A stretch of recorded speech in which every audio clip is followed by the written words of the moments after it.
Lecture du livre Les paraboles de Jésus d'Ellen White. Chapitre 23. La vigne du Seigneur. La nation juive. La parabole des deux fils fut suivie de celle de la vigne. Dans la première, le Christ avait exposé aux docteurs de la loi l'importance de la soumission aux ordres divins. Dans la seconde, il fit ressortir les nombreuses bénédictions accordées aux Israélites, et il montrait par là que le Seigneur avait le droit d'exiger leur obéissance. Il présenta aux Juifs le glorieux dessein de Dieu qu'ils auraient pu réaliser s'ils avaient été fidèles. Levant le voile qui cachait l'avenir, il leur révéla comment, faute de collaborer à l'accomplissement de la volonté divine, la nation tout entière se privait de ses bienfaits et attirait sur elle une ruine inévitable. Il y avait un homme, maître de maison, qui planta une vigne, dit Jésus. Il l'entoura d'une haie, y creusa un pressoir et bâtit une tour. Puis il la ferma à des vignerons et quitta le pays. Le prophète Ésaïe décrit cette vigne en ces termes. « Je chanterai à mon bien-aimé le cantique de mon bien-aimé sur sa vigne. Mon bien-aimé avait une vigne sur un coteau fertile. Il en remua le sol, ôta les pierres et y mit un plan délicieux. Il bâtit une tour au milieu d'elle, et il y creusa aussi une cuve. Puis il espéra qu'elle produirait de bons raisins. Le vigneron choisit un terrain dans un lieu aride et inculte. Après l'avoir entouré d'une clôture, il le défriche, le travaille et y plante des cèpes de la meilleure espèce, dans l'espoir d'en retirer une magnifique récolte. À cause de la supériorité de ce domaine sur les terres en friche, le vigneron s'attend que le résultat de son travail et de ses soins assidus lui feront honneur. C'est ainsi que Dieu s'est choisi dans le monde un peuple qui devait être instruit et formé par Jésus-Christ. Le prophète ajoute, « La vigne de l'Éternel des armées, c'est la maison d'Israël, et les hommes de Juda, c'est le plan qu'il chérissait. » Dieu avait accordé à cette nation de grands privilèges, il avait répandu sur elle sans compter tous les trésors de sa sollicitude.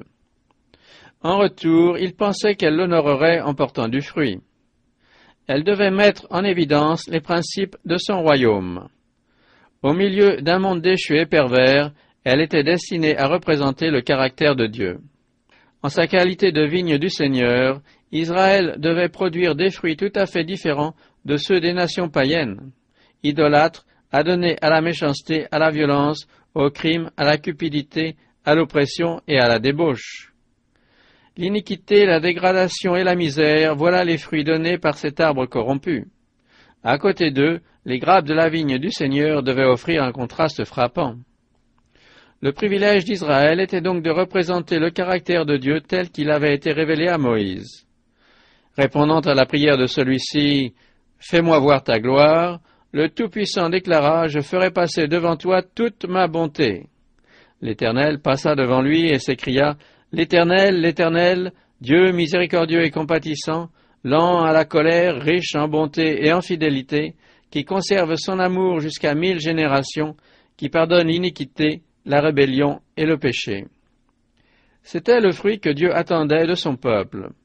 Dans la pureté de son caractère, la sainteté de sa vie, l'exercice de la miséricorde, de la bonté et de la compassion, Israël devait montrer que la loi de l'Éternel est parfaite et qu'elle restaure l'âme. Le plan de Dieu était de communiquer par l'intermédiaire des Juifs de riches bénédictions à tous les peuples de la terre. Il devait ouvrir un chemin pour que la lumière divine soit diffusée au monde entier. En s'abandonnant à leurs coutumes perverses, les nations avaient perdu la connaissance de Dieu.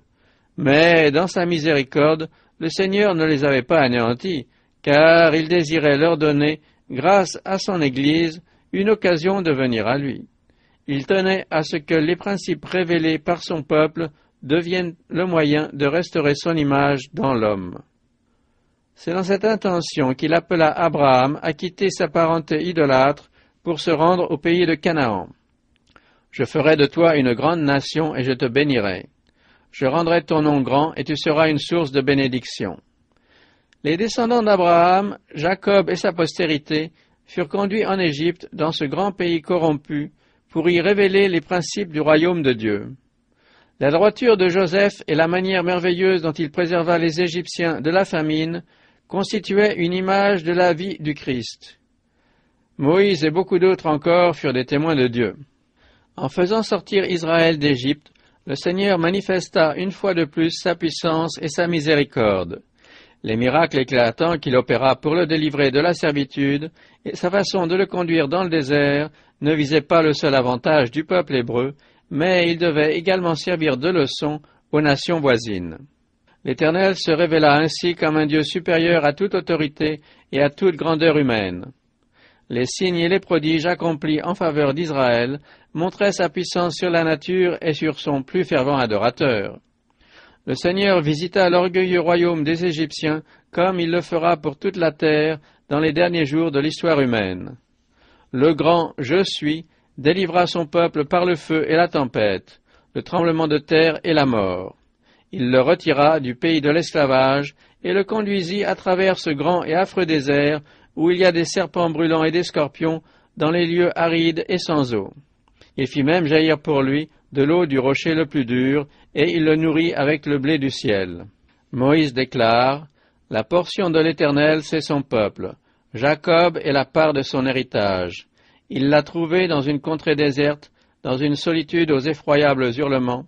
Il l'a entouré, il en a pris soin, il l'a gardé comme la prunelle de son œil, pareil à l'aigle qui éveille sa couvée. Voltige sur ses petits, déploie ses ailes, les prend, les porte sur ses plumes.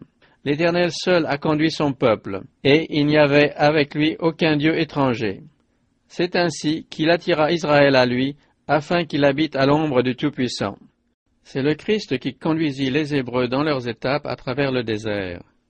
Caché le jour dans la colonne de nuée, et la nuit dans la colonne de feu, il les dirigea, les préservant des dangers. Il les amena ainsi dans la terre promise.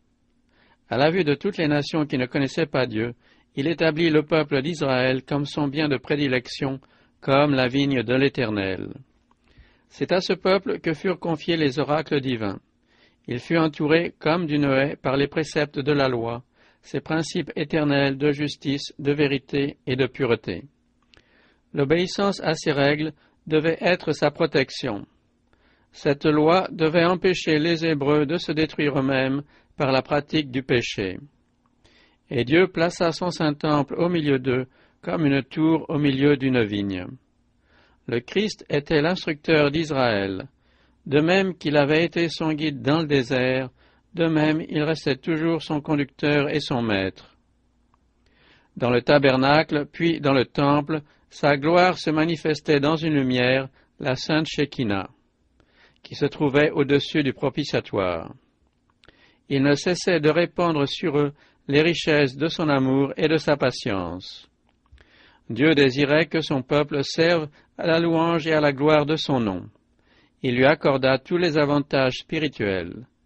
Il ne lui refusa rien de ce qui pouvait contribuer à la formation d'un caractère qui le représente dignement. Par sa soumission au commandement de Dieu, Israël devait connaître une prospérité qui émerveillerait les autres nations. Celui qui pouvait lui donner la sagesse et l'habileté dans tous les travaux était disposé à continuer son enseignement. Il voulait l'élever et l'ennoblir par l'obéissance à ses lois. S'il les observait, il serait préservé des maladies qui affectaient les autres peuples, et une grande vigueur intellectuelle devait être son partage. Sa prospérité mettrait en relief la gloire, la majesté et la puissance de Dieu, et il serait un royaume de prêtres et de princes. Le Seigneur lui fournissait tous les avantages voulus pour devenir la nation la plus puissante du monde. Par Moïse, le Christ avait présenté de la manière la plus précise le plan du salut et les conditions du bien-être. Tu es un peuple saint pour l'Éternel ton Dieu. L'Éternel ton Dieu t'a choisi pour que tu fusses un peuple qui lui appartint entre tous les peuples qui sont sur la face de la terre. Sache donc que c'est l'Éternel ton Dieu qui est Dieu. Ce Dieu fidèle garde son alliance et sa miséricorde jusqu'à la 1000e génération envers ceux qui l'aiment et qui observent ses commandements. Ainsi, observe les commandements, les lois et les ordonnances que je te prescris aujourd'hui et mets-les en pratique. Si vous écoutez ces ordonnances, si vous les observez et les mettez en pratique, l'Éternel ton Dieu gardera envers toi l'alliance et la miséricorde qu'il a jurée à tes pères. Il t'aimera, il te bénira et te multipliera. Il bénira le fruit de tes entrailles et le fruit de ton sol, ton blé, ton mou et ton huile, les portées de ton gros et de ton menu bétail, dans le pays qu'il a juré à tes pères de te donner. Tu seras béni plus que tous les peuples. L'Éternel éloignera de toi toute maladie. Il ne t'enverra aucune de ces mauvaises maladies d'Égypte qui te sont connues. Si les enfants d'Israël gardaient ces commandements, Dieu promettait de leur donner le meilleur froment et le miel du rocher. Il leur accorderait de longs jours et les ferait entrer en possession de son salut. Par leur désobéissance, Adam et Ève avaient perdu l'Éden, et toute la terre avait été maudite à cause du péché. Toutefois, si le peuple de Dieu se conformait aux instructions reçues, l'Éternel avait lui-même donné à Israël des directives pour cultiver le sol et contribuer à cette œuvre de restauration. Ainsi, grâce aux prescriptions divines, tout le pays était destiné à devenir une leçon de choses pour illustrer la vérité spirituelle. Parce qu'elle obéit à des lois physiques, la terre produit ses richesses. De même, c'est en se soumettant à la loi morale qu'Israël pouvait refléter le caractère du Très-Haut. Les païens eux-mêmes reconnaîtraient ainsi la supériorité de ceux qui servaient et adoraient le Dieu vivant. Voici, disait Moïse, je vous ai enseigné des lois et des ordonnances, comme l'Éternel mon Dieu me l'a commandé, afin que vous les mettiez en pratique dans le pays dont vous allez prendre possession. Vous les observerez et vous les mettrez en pratique, car ce sera là votre sagesse et votre intelligence aux yeux des peuples, qui entendront parler de toutes ces lois et qui diront « Cette grande nation est un peuple absolument sage et intelligent. » Quelle est en effet la grande nation qui est des dieux aussi proches que l'Éternel notre Dieu l'est de nous toutes les fois que nous l'invoquons? Et quelle est la grande nation qui est des lois et des ordonnances justes, comme toute cette loi que je vous présente aujourd'hui? Israël devait occuper tout le territoire qui lui avait été assigné. Il fallait déposséder les nations qui avaient rejeté le culte et le service du Dieu vivant. Le plan du Seigneur était que la révélation de son caractère à travers son peuple attire les hommes à lui. L'invitation de l'Évangile devait parvenir au monde entier. Le Christ allait être élevé à la vue des nations par le moyen des sacrifices cultuels, et quiconque regarderait à lui serait sauvé. Tous ceux qui, suivant l'exemple de Rahab, la Cananéenne, et de Ruth, la Moabite, se détourneraient des idoles pour adorer le vrai Dieu, devaient s'unir au peuple élu. À mesure qu'Israël augmenterait, il élargirait ses frontières jusqu'à ce que le royaume embrasse le monde entier. L'Éternel veut placer tous les hommes sous son pouvoir miséricordieux et remplir la terre de joie et de paix. Il nous a créés pour le bonheur, et son plus ardent désir est d'inonder les cœurs de la paix céleste. Il veut que chaque famille terrestre soit l'image de la famille du ciel. Mais la nation juive faillit à son mandat, et le Seigneur lui dit, « Je t'avais planté comme une vigne excellente et du meilleur plan. Comment as-tu changé, dégénéré en une vigne étrangère? » Israël était une vigne féconde qui rendait beaucoup de fruits. Maintenant donc, habitants de Jérusalem et hommes de Juda, soyez juges entre moi et ma vigne. Qu'y avait-il encore à faire à ma vigne que je n'ai pas fait pour elle?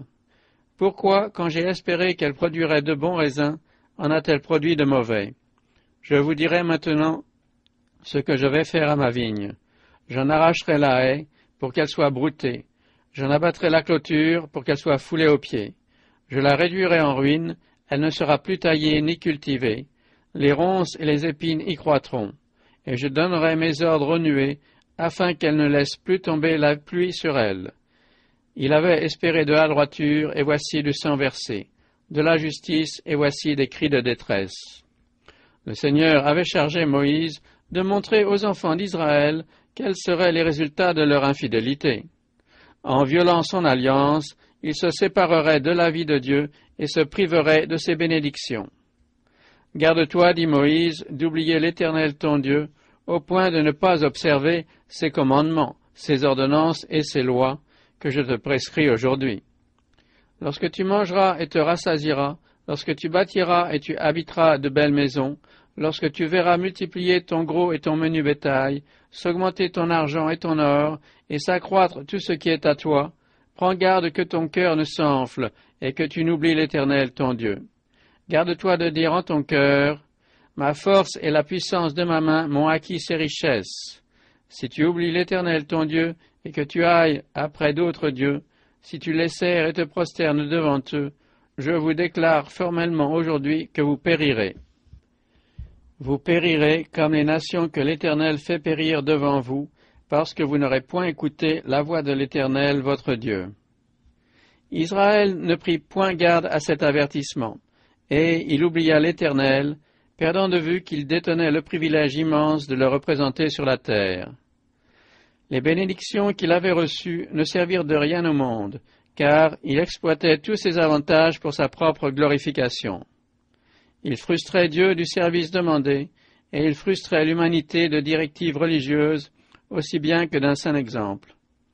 Semblables aux antédiluviens, les Israélites suivaient les inclinations de leur cœur mauvais. À cause de leur attitude, les choses saintes étaient tournées en dérision.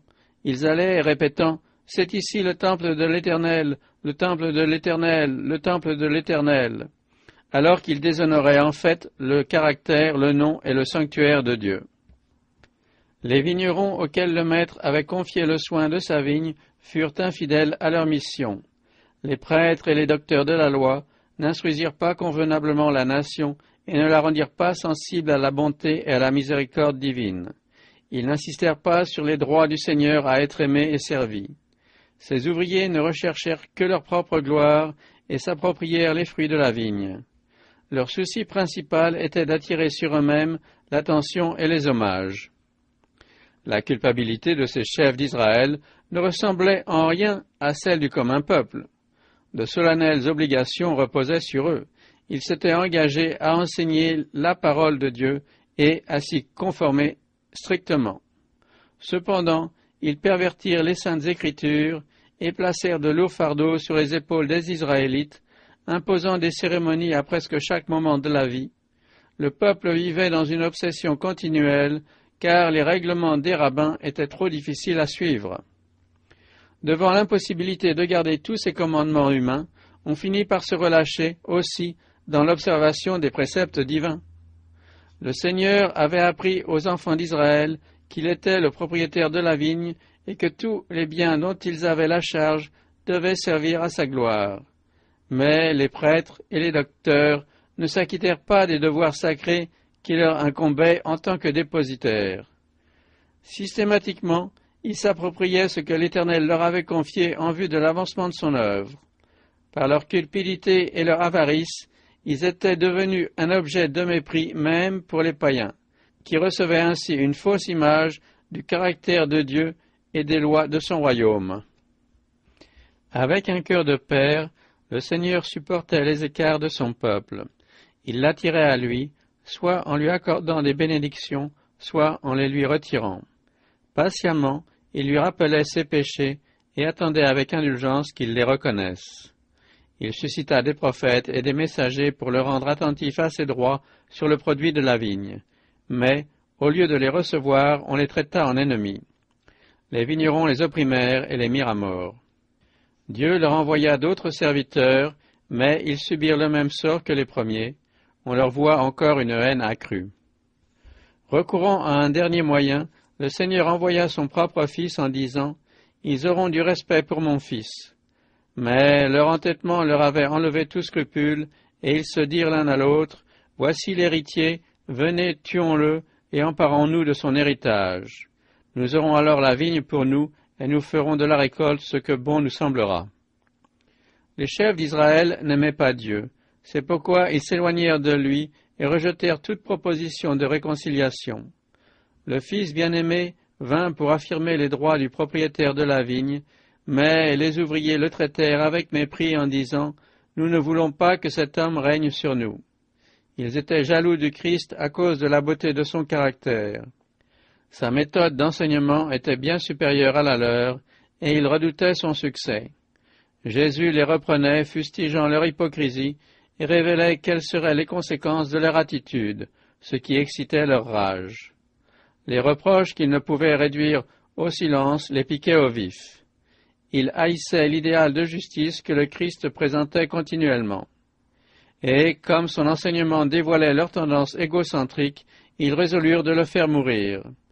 Ils avaient en horreur son exemple de droiture, sa piété, aussi bien que l'élévation spirituelle qui se manifestait dans tous ses actes. Sa vie tout entière était une censure perpétuelle de leur égoïsme, et quand ils durent faire un choix décisif entre l'obéissance qui conduit à la vie éternelle et la désobéissance qui entraîne la mort éternelle, ils rejetèrent le Saint d'Israël. Lorsqu'ils durent choisir entre le Christ et Barabbas, ils s'écrièrent « Relâche-nous Barabbas !» À la demande de Ponce Pilate, « Que ferai-je donc de Jésus qu'on appelle Christ ?» Ils répondirent avec rage « Qu'il soit crucifié !» Le procurateur continua « Crucifierai-je votre roi ?» Les prêtres et les principaux du peuple répliquèrent « Nous n'avons de roi que César !» Au moment où Pilate se lava les mains, en disant « Je suis innocent du sang de ce juste », les prêtres se joignirent à la foule ignorante pour clamer « Que son sang retombe sur nous et sur nos enfants ». Voilà comment les conducteurs d'Israël firent leur choix. Leur décision fut enregistrée dans le livre que Jean entrevit en vision, dans la main de celui qui était assis sur le trône, livre que personne ne pouvait ouvrir. Au jour où il sera décellé par le lion de la tribu de Juda, l'esprit de vengeance caché dans la détermination des chefs juifs leur apparaîtra clairement. Le peuple d'Israël se plaisait à dire qu'il était le favori du ciel et qu'il serait toujours considéré comme l'assemblée de Dieu. Descendant d'Abraham, il croyait que sa prospérité reposait sur un fondement si solide que ni la terre ni le ciel ne pourraient le déposséder de ses droits. Mais, par son infidélité, il se préparait à être condamné par le ciel et séparé du Très-Haut. Dans la parabole de la vigne, après avoir montré aux prêtres comment ils mettraient le comble à leur méchanceté, le Christ leur posa cette question. « Lorsque le maître de la vigne viendra, que fera-t-il à ces vignerons ?» Les prêtres, qui avaient suivi son exposé avec un profond intérêt, ignorant les rapports qui existaient entre eux et le sujet en considération, se joignirent à la foule pour répondre « Il fera périr misérablement ces misérables, et il affermira la vigne à d'autres vignerons, qui lui en donneront le produit au temps de la récolte. » À leur insu, ils venaient de prononcer leur propre condamnation. Jésus jeta sur eux un regard scrutateur, et ils comprirent qu'il lisait les secrets de leur cœur. Sa divinité éclatait à leurs yeux avec une puissance indubitable. Ils se reconnurent sous les traits des vignerons, et c'est involontairement qu'ils s'écrièrent « À Dieu ne plaise ». Solennellement et avec regret, le Christ leur demanda « N'avez-vous jamais lu dans les Écritures, la pierre qu'ont rejetée ceux qui bâtissaient est devenue la principale de l'angle? C'est du Seigneur que cela est venu, et c'est un prodige à nos yeux. C'est pourquoi je vous le dis, le royaume de Dieu vous sera enlevé et sera donné à une nation qui en rendra les fruits. Celui qui tombera sur cette pierre s'y brisera, et celui sur qui elle tombera sera écrasé. » Le Christ aurait épargné aux Juifs le sort dont ils étaient menacés s'ils l'avaient accepté. Mais l'envie et la jalousie les rendirent implacables. Ils refusèrent de recevoir Jésus de Nazareth comme le Messie. Ils rejetèrent la lumière du monde et se trouvèrent plongés dans l'obscurité profonde de la nuit la plus noire. Les Juifs subirent le châtiment qui leur était prédit. Leurs passions indomptées furent la cause de leur ruine.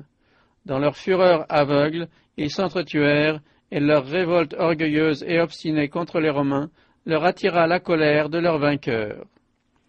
Jérusalem fut détruite, son temple devint un monceau de ruines, et l'emplacement sur lequel il s'élevait fut labouré comme un champ. Les enfants de Juda périrent de la mort la plus horrible, et des millions d'entre eux furent vendus comme esclaves chez des peuples idolâtres. En tant que nation, Israël n'avait pas répondu au dessein de Dieu. Aussi, la vigne lui fut-elle enlevée. Les prérogatives dont il avait abusé et l'œuvre qu'il avait négligée furent confiées à d'autres. L'Église de nos jours. La parabole des vignerons ne s'applique pas seulement aux Juifs, elle contient aussi une leçon pour nous. Le Seigneur a gratifié l'Église de notre génération de nombreux privilèges et de grandes bénédictions. Aussi attend-il d'elle des fruits proportionnés à l'importance du dépôt qui lui a été confié. Nous avons été rachetés au prix d'une rançon inestimable, et seule son importance peut nous donner quelque idée de ses résultats. Cette terre qui a été arrosée des larmes et du sang du Fils de Dieu est appelée à produire les fruits du paradis. Les vérités de la parole de Dieu doivent refléter leur gloire et leur excellence dans la vie des croyants. C'est par son peuple que le Christ veut manifester son caractère et les fondements de son royaume. Satan s'efforce d'entraver l'œuvre de l'Éternel et constamment il pousse les hommes à accepter ses principes. Il présente le peuple de Dieu comme un peuple égaré. Il est l'accusateur des frères. À ce titre, il s'exerce à lancer des calomnies contre ceux qui marchent dans la justice. Or, le Seigneur désire répondre aux accusations de Satan grâce à l'expérience de son peuple et aux résultats obtenus par l'obéissance à les principes de justice. Il faut que ceux-ci soient mis en évidence dans la vie de tout chrétien, dans la famille, dans l'Église et dans les institutions consacrées au service de Dieu. Il incombe à chacun de démontrer ce qui peut être fait pour le monde. Tous doivent mettre en relief la puissance de salut qui réside dans l'Évangile et être des instruments propres à réaliser le grand dessein de Dieu en faveur de l'humanité. Les conducteurs d'Israël considéraient avec orgueil la somptuosité de leur temple et le caractère imposant de leurs offices religieux. Mais la justice, la miséricorde et l'amour de Dieu leur faisaient défaut. La beauté du temple et la splendeur de leur service étaient insuffisantes pour leur assurer la faveur divine, car ces chefs spirituels n'apportaient pas ce qui seul a de la valeur aux yeux de l'Éternel, l'offrande d'un cœur humilié et contrit. Lorsque les principes fondamentaux du royaume de Dieu sont abandonnés, les cérémonies ne cessent de se multiplier et prennent un aspect outrancier. Quand la formation du caractère et la parure intérieure sont négligées, quand la simplicité de la piété est perdue de vue, l'orgueil et le désir de paraître exigent de magnifiques églises, de riches ornements et d'imposantes cérémonies. Mais tout cela ne glorifie pas Dieu. Une religion centrée sur la forme, le faste et les solennités ne saurait être agréée par lui. Ce genre de culte ne trouve aucun écho auprès des messagers du ciel. L'Église a une grande valeur aux yeux de Dieu, et il l'apprécie non pour son apparence extérieure, mais pour la piété sincère qui la différencie du monde. Il l'estime dans la mesure où les membres qui la composent grandissent dans la connaissance de Jésus-Christ et progressent dans la vie spirituelle. Le Seigneur aspire à recevoir de sa vigne des fruits de sainteté et de désintéressement, d'amour et de bonté. L'art le plus merveilleux ne saurait être comparé à la beauté du caractère des représentants du Christ. C'est l'atmosphère de grâce qui environne l'âme du croyant, le Saint-Esprit agissant sur ses pensées et sur son cœur, qui fait de lui une bonne odeur de vie, donnant la vie, et permet à Dieu de bénir son œuvre. Une congrégation peut être la plus pauvre du pays et n'avoir aucun attrait visible. Si ses membres possèdent le caractère de Jésus, ils seront inondés de sa joie. Les anges s'uniront à leur culte, et les louanges et les actions de grâce, procédant de cœurs reconnaissants, monteront vers le trône de Dieu comme une offrande agréable.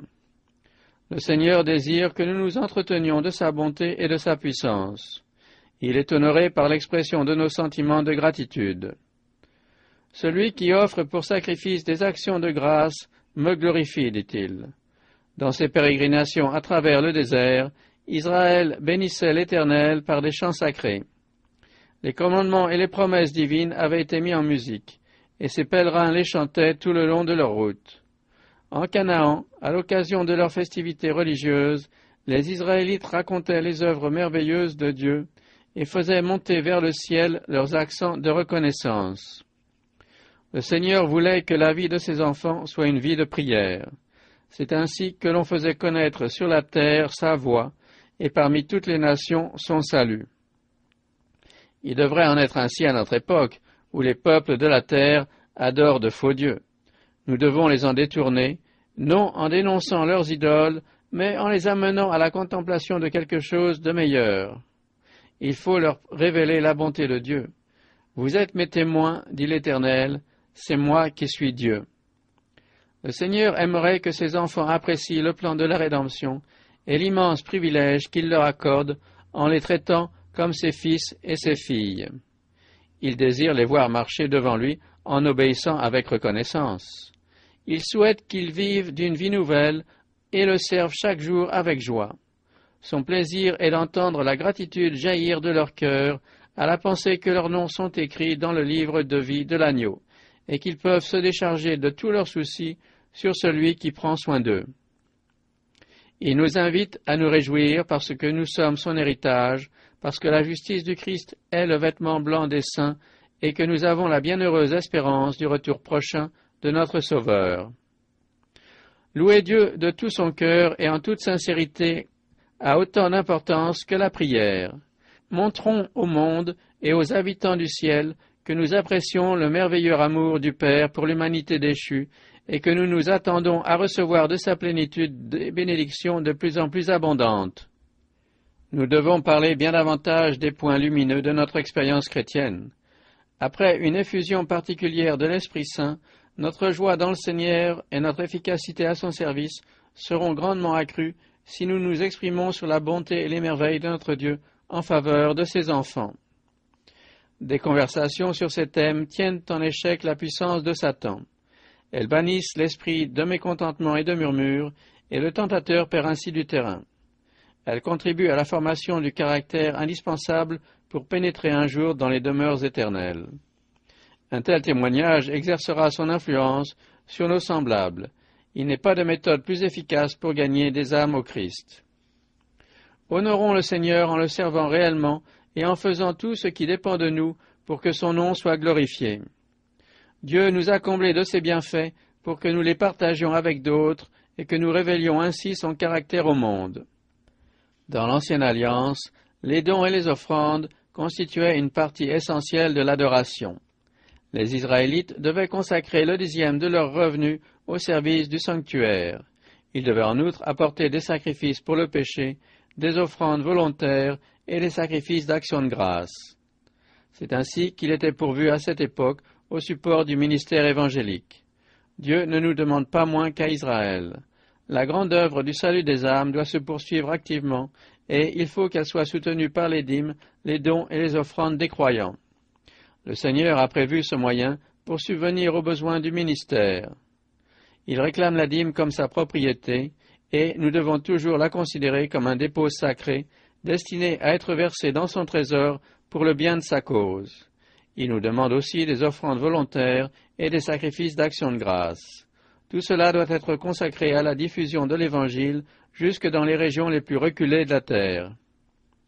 Le service que nous devons à Dieu comporte un ministère personnel, notre collaboration au salut des âmes. Le Christ a donné cet ordre, allez par tout le monde et prêchez la bonne nouvelle à toute la création.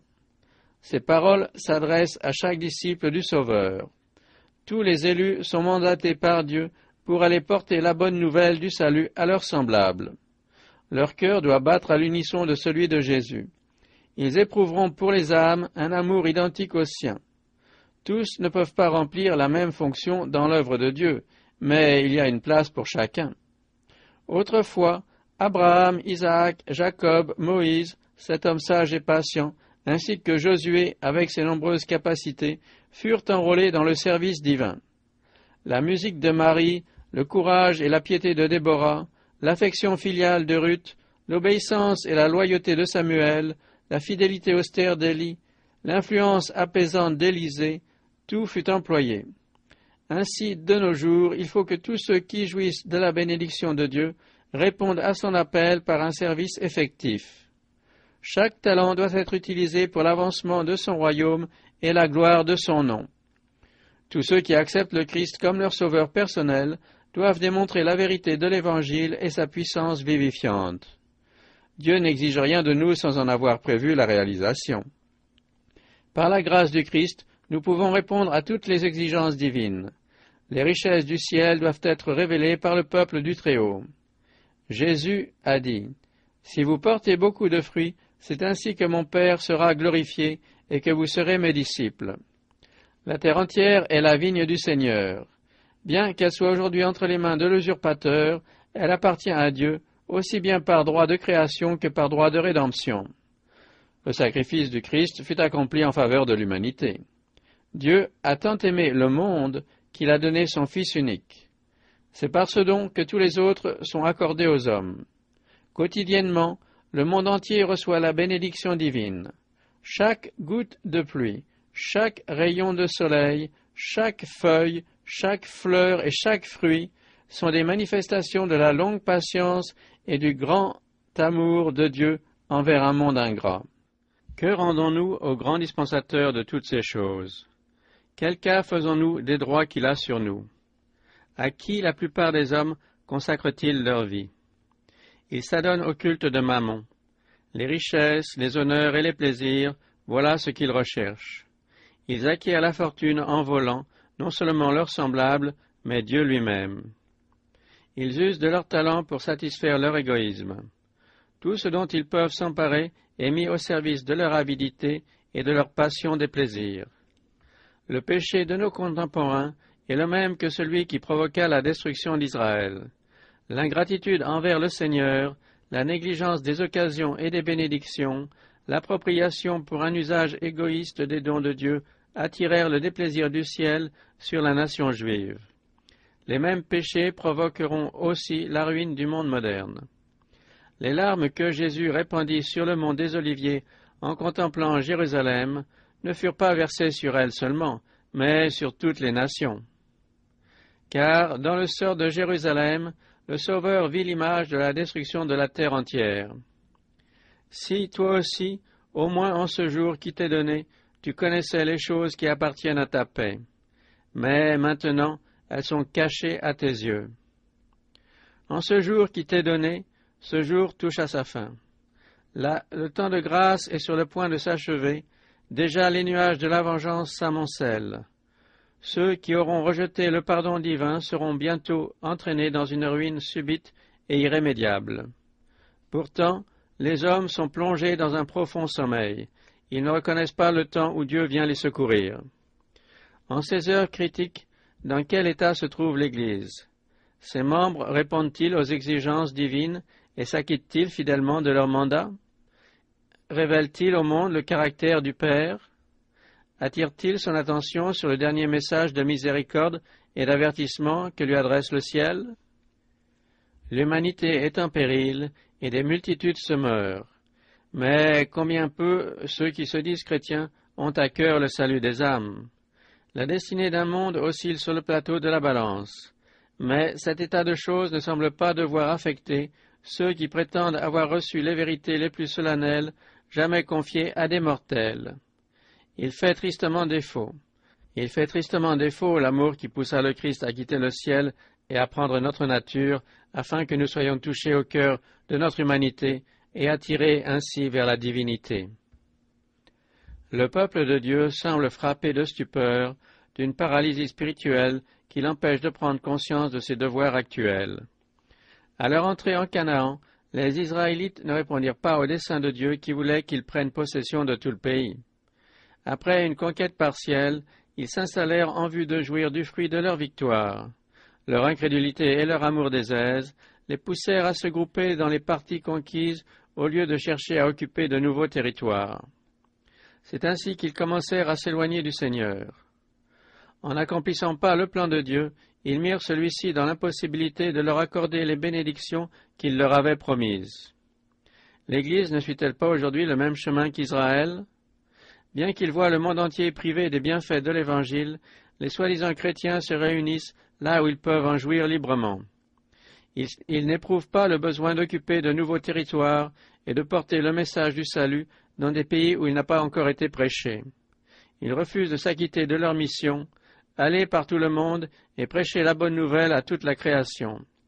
Sont-ils moins coupables que la communauté juive d'autrefois? Ceux qui se disent disciples du Christ sont à l'épreuve devant l'univers céleste.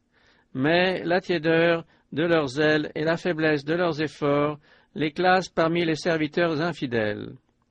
Si leurs actes représentaient tout ce dont ils sont capables, on ne pourrait les condamner. Mais s'ils engageaient leur cœur dans le travail, ils feraient bien davantage. Ils savent, et le monde aussi, qu'ils ont perdu en grande partie l'esprit de sacrifice. Il en est beaucoup dont les noms dans les livres du ciel sont suivis de ces mots « consomme mais ne produit rien ». Beaucoup qui se réclament du Christ et qui obscurcissent sa gloire, ternissent sa beauté et bafouent son honneur. Nombreux sont ceux dont les noms sont inscrits sur les registres d'Église, mais qui ne sont pas dirigés par leur Seigneur. Ses instructions les laissent indifférents et ils n'accomplissent pas son œuvre. Voilà pourquoi ils sont placés sous le contrôle de l'ennemi. N'agissant pas résolument pour le bien, ils font un mal incalculable. Comme leur influence n'est pas un parfum vivifiant qui mène à la vie, elle est une odeur fatale qui conduit à la mort. L'Éternel déclare « Ne châtierai-je pas ces choses-là » C'est parce qu'il n'a pas répondu à la volonté de Dieu qu'Israël fut rejeté et que le Seigneur fit appel à d'autres peuples. Si à leur tour ceux-ci sont infidèles, ne seront-ils pas rejetés de la même manière?